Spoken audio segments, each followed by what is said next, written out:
Bonjour à tous, c'est content de vous retrouver sur Passion Autosport du Var. Alors vous allez dire que le décor est un peu glauque, mais c'est pour une voiture formidable aujourd'hui. On va recevoir la Simca Chambord dans des anciennes carrières de bauxite à Mazog. Ça va être un pur régal et mon invité c'est Thierry, un passionné de cette voiture pour Passion Autosport du Var.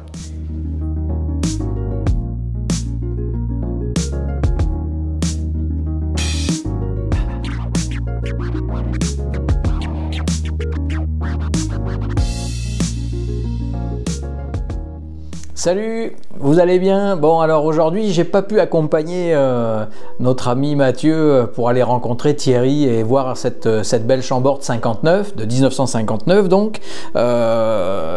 Chambord c'est Simca et c'est vrai que Simca, il y en a beaucoup qui ignorent un peu d'où viennent ces autos qui n'ont pas toujours été anciennes. Ce qu'il faut savoir c'est que Simca ça veut dire Société Industrielle Mécanique Carrosserie Automobile et à l'origine c'est Fiat qui est derrière Simca, c'est Fiat qui invente une société un peu écran en France pour assembler des voitures et ne pas payer les taxes à l'importation. Ça n'a pas duré bien longtemps et puis petit à petit, bon, Simca a pu voler de ses propres ailes. Ce qu'il faut savoir, c'est que c'est en 1935 que Fiat avait projeté de monter cette société et puis on va être rapidement à la fin des années 30, on entame le deuxième conflit mondial et là les cartes vont être complètement redistribuées. Alors, l'outil industriel français est mis au service des casques à pointe, donc de l'occupant, grâce au gouvernement de Vichy, pas l'eau à bulles, mais plutôt les bérets. Et donc, Simca zigzague un peu, et autant Renault et Peugeot sont obligés de fabriquer du matériel de guerre, autant Simca continue à fabriquer des voitures pendant 2 ans, et puis se retrouve finalement obligé d'entretenir le matériel de guerre à chenilles, pas drôle, des verres de gris. Et bon, la guerre se termine, l'outil industriel est ruiné et Simca va mettre quelques années à renaître de ses cendres dans la mesure où en 1951, ils ont un modèle qui va devenir vraiment le modèle du renouveau, c'est la Ronde. Et la Ronde va sortir. La Ronde, c'est une petite berline relativement compacte, pas mal motorisée, 4 portes, c'est vraiment, c'est très sympa, elle a un look très agréable. Et cette voiture va se vendre au-delà des prévisions. Tellement au-delà des prévisions que Simca est pendu en termes d'espace. Ils n'arrivent pas à fournir parce qu'ils n'ont pas l'outil industriel d'une taille suffisante. Et là, ils ont une idée de génie. Il y a en France Ford France qui est l'antenne de Ford USA, mais en France avec l'usine de Poissy. Et Ford France fabrique des voitures qui sont très compliquées à vendre sur le marché français, qui sont inadaptées. Et Ford France est en perte de vitesse. Et Henry Ford, à l'époque, décide la vente de Ford France en disant on n'en veut plus, il y a des grèves, il y a ci, il y a ça, ça marche pas, les voitures se vendent pas, on arrête. Simca a donc ce coup de génie, achète l'usine de Poissy avec le panneau Ford France et va pouvoir donner de l'ampleur à la fabrication de ces autos. Et là, la Ronde, qui sera fabriquée à près de 2 millions d'exemplaires, va voir vraiment les espérances dépasser en termes de volume.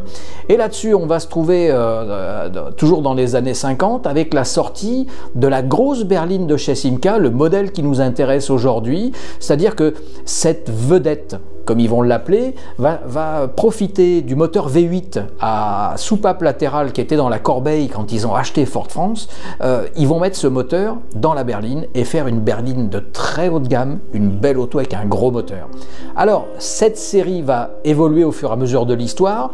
On va démarrer avec la Trianon, la Versailles, la Régence, et puis il va y avoir une deuxième définition avec la Beaulieu, la Chambord et la Présidence. Et dans tous ces modèles, il y a un modèle que je préfère par rapport aux autres, c'est le break Marly, qui est rarissime et j'adore ce break. Me demandez pas pourquoi, c'est pas celui qui s'est vendu le plus, mais en attendant, j'adore la Marly. Si vous voulez jeter un coup d'œil, c'était vraiment un break très sympa avec le V8.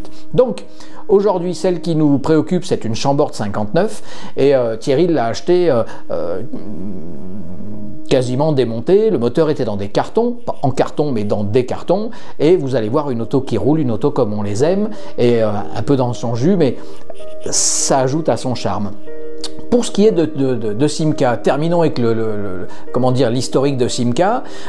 Cette série de la vedette était très bien motorisée. Ils se sont aperçus qu'en mettant le petit 4 cylindres de la Ronde, ils allaient faire une auto qui allait se vendre très bien avec les familles aux petits moyens. Et de fait, c'est l'Ariane qui va sortir et cette Ariane va se vendre comme des pains chauds aussi. Donc c'était vraiment une bonne série et qui était opposée à l'époque à la 403, la 404, la DS19, l'ID19. Donc des voitures ou très innovantes, les Citroën, ou très sérieuses, les Peugeot, et ils avaient vraiment un placement qui était sympa. Dans l'histoire de Simca, il y a quelques modèles phares. Il y a eu la Simca 1100 qui a été une grosse innovation, moteur transversal avec le hayon arrière, donc ça c'était une très belle idée pour une voiture moderne. Elle s'est déclinée en plusieurs modèles jusqu'à la Simca 1100 Ti qui avait un moteur très proche de la Simca 1000 Rallye 2, et on arrive à la Simca 1000 qui va sortir avec le petit 4 chevaux, et puis petit à petit, la Simca 1000, ils vont en faire une 5, une 7, et puis ils vont monter en gamme, et on va arriver jusqu'à la Rallye 3. La Simca 1000, pour moi, c'est comme la R8 Gordini, c'est le tout début du sport automobile amateur en France, et c'était vraiment une voiture école. Et là, la Simca 1000 Rallye, Rallye 1, Rallye 2, Rallye 3, c'est une série géniale. C'est Simca, avec des véhicules de niche. Simca va s'acoquiner aussi avec Matra, puisque les Matra Simca vont gagner Le Mans, et Matra va profiter de la Simca 1100 pour sortir le premier SUV de l'histoire, et ça, en France, on en est très fiers, la Matra Simca Rancho. S'il y en a un dans le Var, d'ailleurs, qui nous contacte, parce qu'on serait très heureux d'en profiter pour la passer sur Passion Autosport du Var. En attendant, bon, l'histoire de Simca est compliquée. Ça démarre un peu Fiat, et puis Simca est indépendant. Simca rachète Ford France. Finalement, après Ford France, ça va devenir Chrysler France. Donc Simca change de nom. Et puis Chrysler France, ça va un peu péricliter. De fait, Peugeot rachète l'ensemble. Au bout de quelques années, je crois que c'est 6 ans, Peugeot dit bon, Simca c'est invendable, on va les appeler Talbot, et là, patatrac, ils ont coulé la boutique. C'est une belle page d'histoire de l'automobile française, c'est une page industrielle, et Simca, c'est sympa. Sur ce, à bientôt.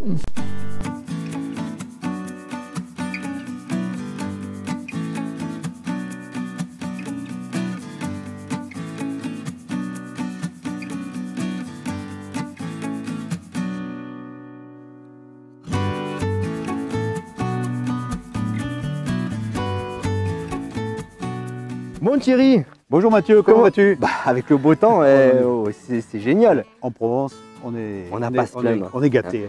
On est quand même dans un environnement sympa, on est à Mazog, on a des vieux locaux, des carrières de bauxite qui étaient quelque chose de... C'était une économie de la région à l'époque. Donc la bauxite, pour ceux qui ne connaissent pas, donc on extrait l'alumine qui est dans une pierre et qui servait à faire l'aluminium. Voilà. Si je dis pas de bêtises, j'ai bien révisé. Pour faire les panhards par exemple. Par exemple. Bon, là tu nous apportes grandeur nature, elle est immense. Alors, la Chambord? Là, je vous apporte une américaine de France. Voilà. Bon, alors c'est un peu pompeux, mais ces voitures ont été dessinées, à la base c'était les Versailles, ont été dessinées aux États-Unis, à Dearborn, chez Ford. C'est très américanisé de toute façon, au look, rien qu'au look déjà, donc voilà. on voit... Voilà. Et Peugeot a utilisé cette voiture pour faire sa 404. Voilà. Alors on en parlait tout à l'heure, tu sais que moi j'adore la 404, et on retrouve des lignes, des traits. Ah oui, il y a quelque chose ils ont quelque chose en commun. Alors comment elle t'est venue cette passion pour te dire j'ai envie d'une Chambord? Donc il y a eu un petit élément, un conducteur, quoi, un fil conducteur. Ah oui, c'est mon enfance, quoi. Puis on en est tous là, hein. C'est toujours un petit peu ces traces-là qui nous guident. Nous, on partait en vacances avec une 4 chevaux, la galerie, les bagages dessus, parce qu'il n'y a pas de coffre à l'avant. Le chien, le chien, tout le monde. Et j'avais des grands-parents qui habitaient dans des régions assez éloignées, et on se trimballait là-dedans. Et on arrivait dans le Massif central. J'avais un oncle qui avait une Chambord et un oncle qui avait une Marly, donc le break. Alors je ne sais pas ce qu'il est devenu, mais bon, c'était aussi une très belle voiture. C'était des marchands de fromage, on allait chercher du fromage dans les fermes avec ces voitures. Et puis moi, enfin pas avec la Chambord, parce que la Chambord, quand on arrivait sur une route où il y avait un petit peu de gravier comme c'était à l'époque, mon oncle faisait demi-tour et repartait.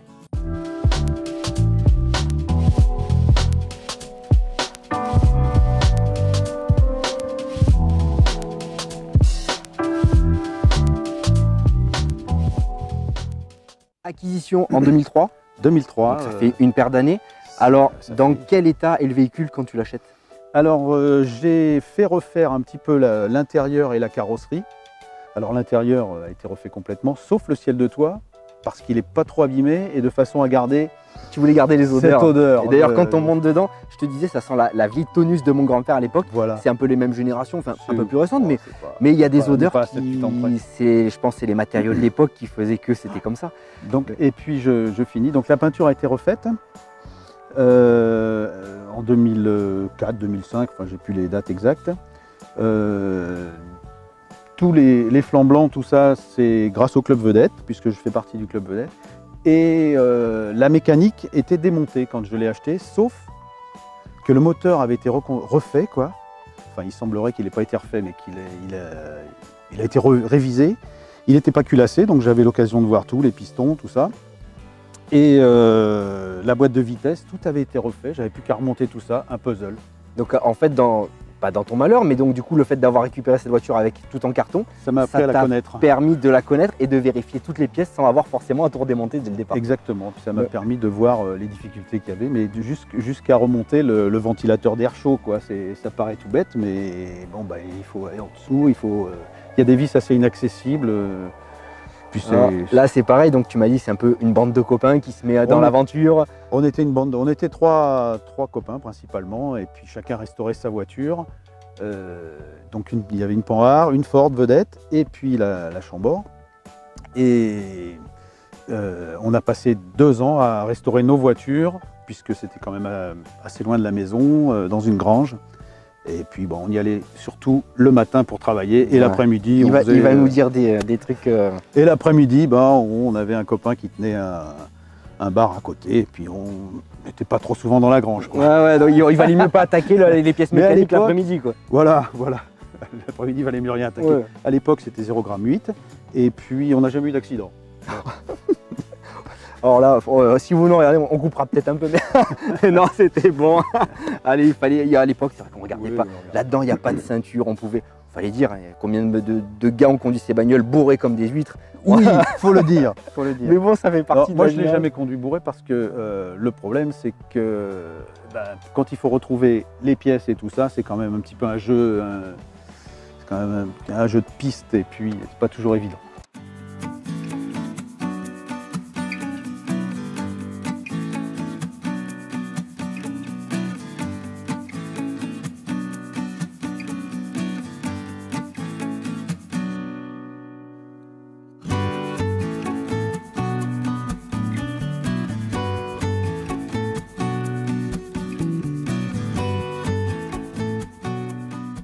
Aujourd'hui, c'est une voiture passion, une voiture plaisir. C'est aussi une voiture qui te sert à ton quotidien parce que elle dort pas dans un garage toute l'année pour dire bah, j'ai ce véhicule, je m'efforce de le faire rouler pour pas l'abîmer. Donc elle roule. Elle roule régulièrement, et même très régulièrement. Je disais que c'est la seule voiture actuellement qui a un attelage à la maison, donc elle va à la Roquebrussanne, à la déchetterie régulièrement, puisque je bricole en plus dans la maison. Et j'ai mon attelage, je me sers de cette voiture pour, c'est un petit peu un trait d'humour, mais surtout pour me promener. On aime beaucoup se promener. Et en particulier, je fais beaucoup de sorties avec le Club Vedette. Je reviens et on se retrouve il y a une dizaine d'années, on était à Chambord, 80 voitures. Ça devait Et être en beau. général, on est une trentaine, une quarantaine de voitures. La dernière sortie était en Saône-et-Loire, sud Bourgogne, là. Et là, je prends mon pied, quoi. Ah bah de toute façon, ça se voit. Moi, je l'ai en face de moi. Il a les yeux, ils sont tout brillants. On voit que c'est le gars passionné. Ouais, Donc bon, j'espère que tu fais les sorties avant l'apéro quand même. Hein Ah ben l'apéro, on fait attention, tu sais, on n'a plus l'âge. Oh, oula. Je me méfie Plus des l'âge. vieux brigands comme toi. J'en ai vu passer un paquet. Hein. On n'a plus l'âge. Bon écoute, en tout cas, Je voudrais elle pas me est faire une super réputation bien. sur la vidéo non plus. Mais non, ici c'est à la bonne franquette. Exactement, On peut dire Mathieu. ce qu'on veut, ce qu'on pense. Voilà. Le principal, c'est que de la passion. Ce que je te propose, Vas-y. tu vas me la faire découvrir cette Chambord. Alors je vais prendre ma petite caméra, on va faire un tour de caisse. Et puis tu vas bien nous la détailler. D'accord, Toutes les spécificités de ce modèle. d'accord, Tu vas parler avec tes yeux d'enfant, d'accord. ton âme de C'est passionné. parti. Et tu nous détailles tout, je veux tout savoir. Tu veux tout savoir.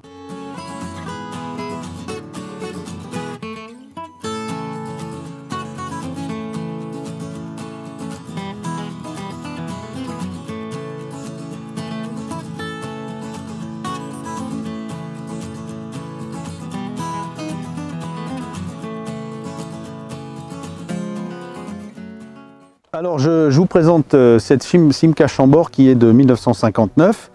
Elle avait son immatriculation d'origine quand je l'ai achetée, HW75, département de la Seine, attention. Alors cette Chambord est de 59, on la différencie des dernières Chambord par exemple le S stylisé qui devient la marque Simca, les anti-brouillards qui deviennent des clignotants. Qu'est-ce qu'il y a encore comme différence? Après, sur l'avant, il y a à peu près, ce sont les seules différences. Et puis, bon, les chromes ont été refaits aussi. Après, on a les enjoliveurs à rayons. Sur les derniers modèles, on a des enjoliveurs différents qui ont été repris de la série Beaulieu.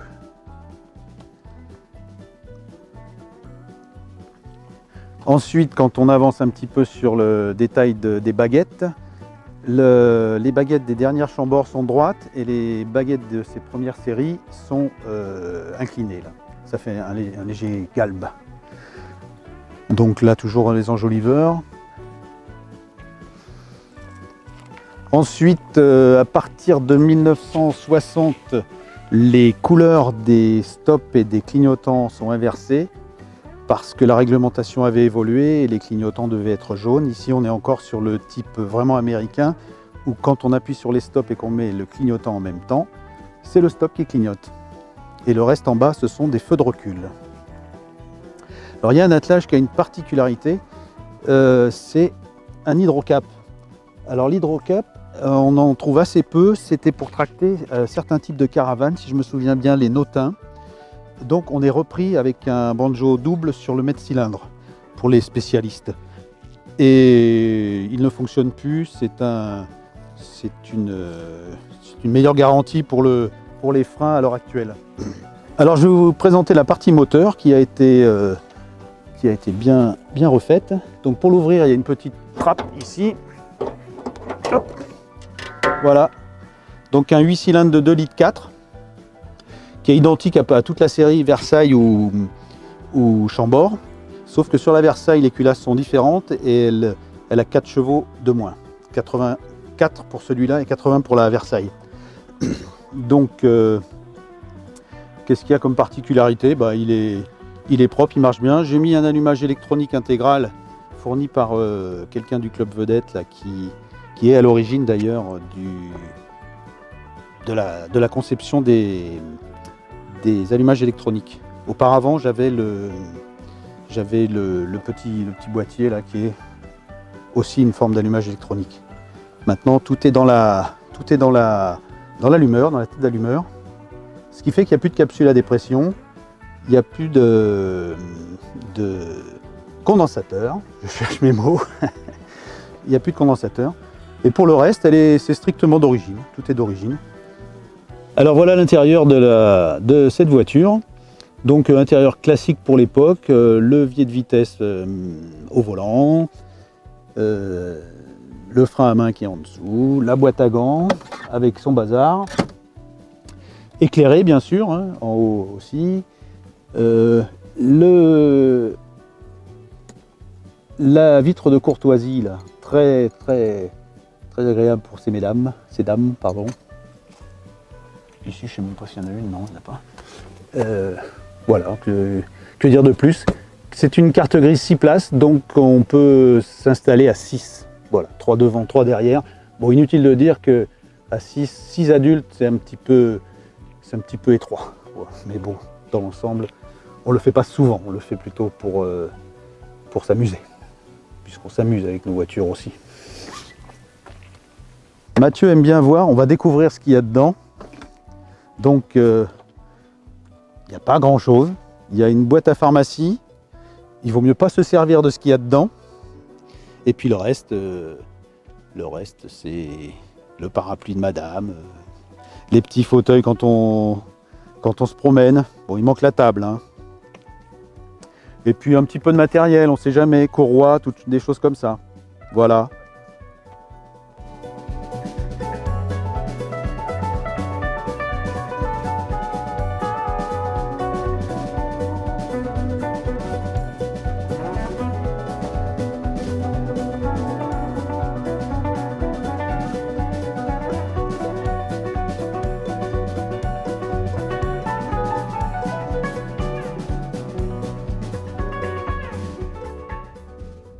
Thierry, on est dans un canapé. C'est royal. Ah, on est bien, on est bien. Alors, parle-nous un peu justement de la conduite d'une Chambord. Alors, c'est du vroom vroom, on entend le glou-glou du V8. La conduite d'une Chambord, déjà, sa caractéristique principale, c'est qu'on est dans la circulation, on est dans une voiture moderne. Hormis la ceinture de sécurité, comme tu as pu le remarquer, on est dans une conduite moderne, on peut monter à 110 facilement. Mais le principe, c'est quand même, à l'heure actuelle, de s'en servir pour le plaisir, de faire comme on est en train de faire, un petit cruising. Et puis, donc, on écoute le bruit du V8 parce que c'est quand même... Alors l'autoradio, inutile de te dire aussi, qu'il ne fonctionne pas, hein, je ne veux pas l'entendre. Ouais, mais il est d'origine. Il est d'origine. Thierry, au niveau des pièces détachées sur la Chambord, est-ce que tu arrives à retrouver tout facilement ou c'est assez galère? Non, on arrive à retrouver. Alors, il faut savoir que dans le club vedette, il y a des gens qui ont beaucoup de matériel chez eux, quoi, dans leur garage, dans leur cave, où on veut. Et c'est des gens fort sympathiques. Et on arrive à s'arranger pour avoir, quand on a vraiment un gros souci. Après, pour trouver un moteur en bon état, on commence à être plutôt dans les 6-8 000 euros et là, ça pique. Donc, il vaut mieux avoir un moteur, un bon moteur à la base, si on choisit une voiture comme ça, pour être un petit peu tranquille financièrement et puis tranquille aussi quand on se promène. Regarde, c'est génial. En plus, c'est une voiture qui est très souple. C'est silencieux à l'intérieur, c'est insonorisé comme pas possible pour les annexer. Voilà, c'est extraordinaire. Alors, une deuxième question que sûrement certains vont se poser. Donc aujourd'hui, parce que tu vas sûrement donner l'envie à des personnes de peut-être acquérir une belle Chambord. Alors, les points qu'il faut se méfier pour l'acquisition d'une Chambord. La rouille principalement. La rouille, il y a quelques points qui rouillent assez vite, les bas de porte, le bas du capot aussi devant, et puis comment je l'appellerais ça, il faut aller faire un petit tour en dessous, souvent sur le bord, là les rives rouillent. Et alors un deuxième truc, c'est pareil en termes de budget. Pas de caisse. En termes de budget, pour acquérir, alors peut-être pas une Chambord en état concours, mais une dans l'état comme la tienne. Une qui ne nécessite pas de gros travaux. Je pense qu'à l'heure actuelle, on est dans du 12-14 000 euros. Il y a des exemples qui sont à plus de 20 000, mais là, je trouve que c'est un peu abusé.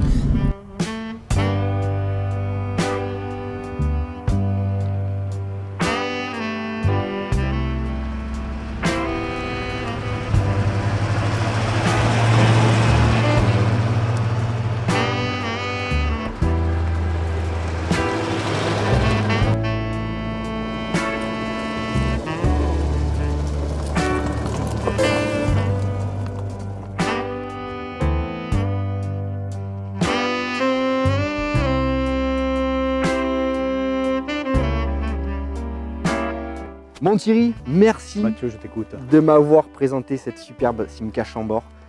C'est quand même une sacrée auto. Hein. Bah écoute, donc, si je t'ai fait plaisir. Écoute, je trouve c'est l'essentiel. luxueux. C'est à l'intérieur, on a l'impression d'être dans un salon. C'est vraiment une belle voiture. Honnêtement, garde-la bien, prends-en soin, éclate-toi avec le plus que tu peux.